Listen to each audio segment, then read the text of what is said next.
السلام علیکم ورحمۃ اللہ وبرکاتہ۔ درجہ فضیلت سن 2021 ششماہی دوم کے لیے مسلم الثبوت کا صفحہ 5 پیش خدمت ہے۔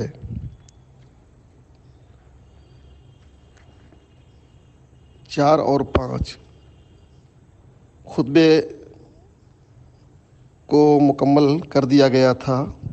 اب آج خطبے کے بعد اما بعد فیقول الشکور الصبور۔ محب اللہ بہاری علیہ رحمۃ الباری کہتے ہیں کہ خطبہ مکمل ہونے کے بعد اللہ کا شکر گزار بندہ، صابر و شاکر بندہ محب اللہ بن عبد الشکور عرض کرتا ہے، بیچ میں جملہ معترضہ کے طور پر دعا کہ اللہ اسے پہنچا دے کمال کی چوٹی پر، الی ذروۃ الکمال، ورقاہ، اور اس کو چڑھا دے، کہاں چڑھا دے؟ قال کی پستی سے حال کی چوٹی پر، قال کی پستی سے حال کی چوٹی پر۔ آدمی کے پاس صرف قال ہی قال اگر ہے اور حال پر وہ نہیں پہنچ رہا ہے تو وہ گویا پستی میں ہے، یعنی اس کی حالت بھی قول کے مطابق بن جائے تو یہ انسان کی معراج ہے۔ انسان تقریر کرتا ہے، اچھی اچھی باتیں کرتا ہے، اسی کے مطابق اس کا حال بھی بن جائے تو یہ انسان کی معراج ہے، گویا قال کی پستی سے وہ حال کی بلندی پر پہنچا۔ ان السعادت کرے بے شک، اس لیے کہ بے شک سعادت نفس کی تکمیل سے ہے، نفس کمال حاصل کر لے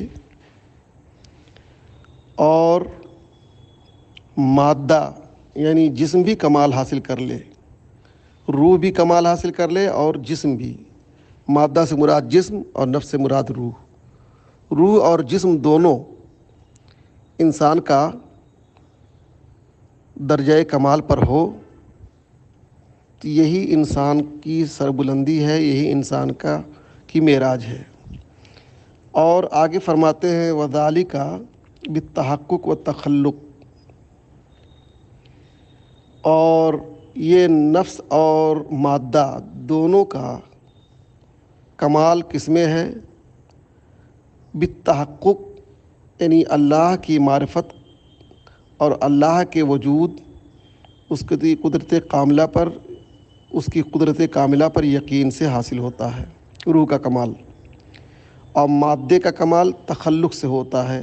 کیا مطلب؟ تخلق اعمال صالحہ سے، نیک کام کرنے سے جسم کا تخلق ہوتا ہے، یعنی نیک کام کرتے رہیں گے تو آپ کا جسم بھی یعنی آپ کا ظاہر بھی ٹھیک کہلائے گا۔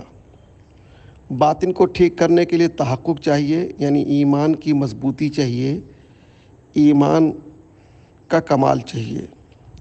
تو روح اور جسم دونوں کا کمال اگر حاصل ہوگا تو کس سے؟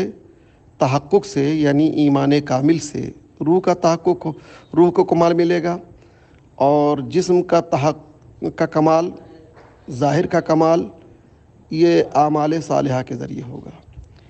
آگے عبارت ہے صفحہ 5 پر پہلی سطر میں، وہ ہما، غلط لکھا ہوا ہے ماں، یہ ہے ہما۔ وہ ہما بالتفقہ فی الدین والتبحر بمواقف الحق والیقین، یہ دونوں یعنی ایمان کامل اور اعمال صالحہ کا مضبوط ہونا، یہ دونوں کیسے حاصل ہوں گے؟ دین کی سمجھ حاصل کرنے سے، بالتفقہ فی الدین، اور حق و یقین کے مواقف میں غوطہ زنی سے، تبحر غوطہ زنی سے حاصل ہوں گے۔ تو حق و یقین کے مواقف میں تبحر سے یعنی غوطہ زنی سے، ڈبکی لگانے سے حاصل ہوں گے، اور دین کی سمجھ حاصل کرنے سے حاصل ہوں گے۔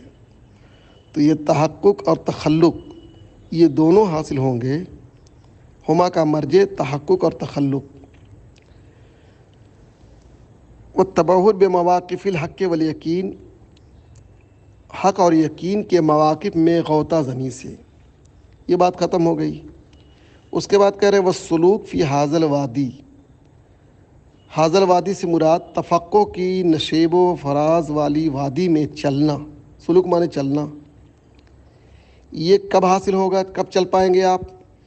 جب فقہ کے مبادی حاصل کر لیں، بے تحصیل المبادی۔ فقہ کے مبادی نہیں حاصل کریں گے اس وقت تک آپ فقہ کے میدان میں ایک قدم بھی نہیں چل سکتے۔ اس لیے فقہ کے مبادی ضروری ہیں، یعنی شروع میں کیا کیا چیزیں ضروری ہوتی ہیں وہ مبادی کہلاتی ہیں۔ سفر کے لیے، سفر شروع کرنے کے لیے سواری کی ضرورت ہے، توشے کی ضرورت ہے، ہمت کی ضرورت ہے، تبھی آپ سفر کا آغاز کر سکتے ہیں۔ اس کے بغیر سفر کا آغاز نہیں ہوگا۔ تو اب فقہ کی وادی میں سفر کرنے کے لیے کن مبادی کی ضرورت ہے؟ تو سب سے پہلے نمبر 1 پر علم اصول احکام، جس کو آپ لوگوں نے علم اصول فقہ کہا ہے، وہی انہوں نے لفظ چینج کر دیا، علم اصول احکام۔ تو یہ علم اصول فقہ گویا کہہ رہے ہیں کہ اسلام کے علوم میں سب سے بزرگ ترین علم ہے۔ علم اصول فقہ کی مدح میں کتابیں لکھی گئی، خطبے لکھے گئے، اس کے قواعد میں کتابیں تصنیف کی گئی، یہ سب ہوا۔ وہ کنتو صرفتو، اور میں نے بھی اپنی عمر کا بعض حصہ علم اصول فقہ کے مطالب کو حاصل کرنے میں صرف کیا تھا، اور میں نے اپنی نظر کو علم اصول فقہ کے مقاصد کی تحقیق کے حوالے کر دیا۔ تو صاحب جب میں نے اتنا کر دیا تو مجھ سے اب کوئی حقیقت مخفی نہ رہی، اور میرے اوپر کوئی دقیق سے دقیق بات علم اصول فقہ کی میرے لیے پوشیدہ نہ رہی۔ ثم لامر ما، پھر اس امر عظیم کے لیے جو میں نے ارادہ کیا، یہ ارادہ کیا کہ اس امر عظیم کو یعنی علم اصول فقہ کو میں لاؤ اس سلسلے میں کتاب ہی لکھ ڈالوں، انو احرر فی سفرن، ایک کتاب لکھ ڈالوں جو مقصد کو پورا کرے وافی، اور ایک ایسی کتاب لکھوں جو اس مقصد کے لیے کافی ہو، اور وہ فروع کے ساتھ اصول کی بھی جامع ہو، اور عقلی طور پر شرعیات کو سمجھانے کے لیے بھی وہ کافی ہو، الی المشروع معقولاً، عقلی طور پر بھی شریعت کو سمجھانے کے لیے کافی ہو۔ میری یہ کتاب مشتمل ہوگی حنفی اور شافعی دونوں کے اصول فقہ کے طریقوں پر، حقیقت سے کچھ بھی کجی نہ ہوگی، لا یمیل میلا عن الواقعیہ۔ فجاء، تو لیجئے آ گیا، کیا آ گیا؟ میرا یہ رسالہ، میری یہ کتاب آ گئی فضل الہی سے اور توفیق الہی سے۔ جیسا تم دیکھ رہے ہو یہ معدن ہے، خزانہ ہے، خزانہ، یا یوں کہہ لو کہ سمندر ہے، موتیوں کا سمندر ہے، یعنی علم اصول فقہ کے خزانے ہیں اس میں، یا علم اصول فقہ کے موتیوں کا یہ سمندر ہے۔ بلکہ اور آگے بڑھ کے بولوں، یہ جادو ہے، جادو جو جانا نہ جائے گا، لا یدرا، یعنی حیرت انگیز طریقے سے آپ کو علم اصول فقہ کی باتیں بتائی جائیں گی۔ میں نے اس کتاب کا نام رکھا مسلم، کاہے لیے؟ اللہ اس کو محفوظ رکھے طرح سے، یعنی اگنور کرنے سے، طرح اگنور کرنے سے، جرح تنقید و تان سے اس کو محفوظ رکھے، اور اسے سبب بنا دے مولا فرحت و شادمانی کا۔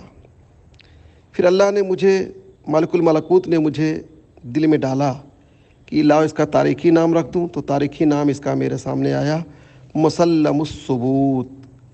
یہ مسلم الثبوت، آپ اس کی تاریخ نکالیں گے ابجد کے ذریعے سے تو یہ تاریخ نکلے گی 1109 ہجری۔ مسلم الثبوت یعنی میم کا 40، سین کا 60، لام کا 30، میم کا 40، الف لام کا 31، تا کا 500، با کا 2، واو کا 6، تے کا 400، جوڑیں گے تو 1109 ہجری۔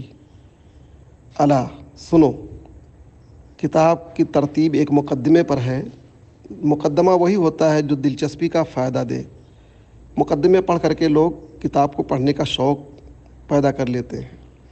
کچھ مقالات ہوں گے جس میں غرض و غایت ہے، فن کی تعریف بیان کی جائے گی مبادی میں۔ یہی مبادی ہیں فن کے مبادی میں کیا ہے؟ فن کی تعریف، فن کا موضوع، فن کی غرض و غایت، اور اصول اربع پر گفتگو کریں گے، یعنی کتاب اللہ، سنت رسول اللہ، اجماع امت اور قیاس۔ یہی مقصد ہوگا، یہ مقاصد میں ہوں گے۔ لاسٹ میں ایک بات اور یہ بیان کریں گے اپنی کتاب میں، اجتہاد سے متعلق اور تقلید سے متعلق۔ اجتہاد و نحوی، یعنی اجتہاد اور تقلید کیا چیز ہے، اس پر گفتگو ہوگی۔